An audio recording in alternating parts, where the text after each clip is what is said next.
আমার নাম শারিকা ফাতেমা। আমি যশোর থেকে আসছি। আমি এই সাজে আ এই সাজে রয়েছি কেন, দেশনেত্রী বেগম খালেদা জিয়াকে খুব ভালো লাগে। আম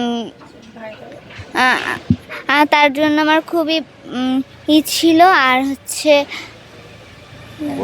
আমি ঢাকা ১৭ আসনে তারেক রহমান চাচ্চুর সাথে তারেক রহমান চাচ্চুর ধানের শীষ মার্কায় ভোট চেয়েছি।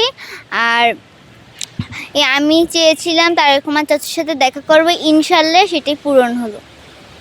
কি বলছে দেখা করে? বলেছে হচ্ছে আচ্ছা মেয়ে, ঠিক আছে আমি এগুলো দেখছি, তাই বলছে।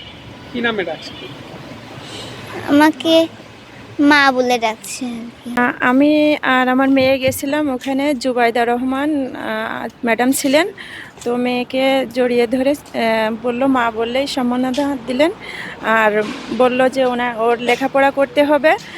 আমরা ওর যে আশা ছিল আমরা আর যে কথাগুলো ছিল সেগুলো আমরা জানানোর পরে তিনি আমাদেরকে আশ্বাস দিয়েছেন এবং আলহামদুলিল্লাহ আমার মেয়েকে অনেক কিছু গিফট করেছে। তারপর আমরা যে আমার অনেক ভালো লাগছে, কারণ আমার মেয়ে দেশনেত্রী বেগম খালেদা জিয়াকে অনেক ভালোবাসেন, ওনার সাজকে অনেক পছন্দ করেন। উনি যখন ইবার কেয়ার হাসপাতালে ভর্তি ছিলেন, ওনার সাজেই কিন্তু অসংখ্য সন্তানদের মনে সান্ত্বনা দেওয়ার জন্য কিন্তু সেজেছিল।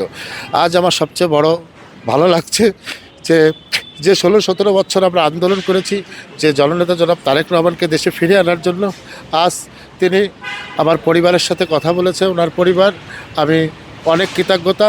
আর আমার মেয়ে ঢাকা 17 আসনে জননেতা জনাব তারেক রহমানের জন্য ধানের শীষ মার্কায় ভোট চেয়েছে। আপনারা দেখেছেন গণমাধ্যমে, আমার মেয়ে কিন্তু ভোট করেছে।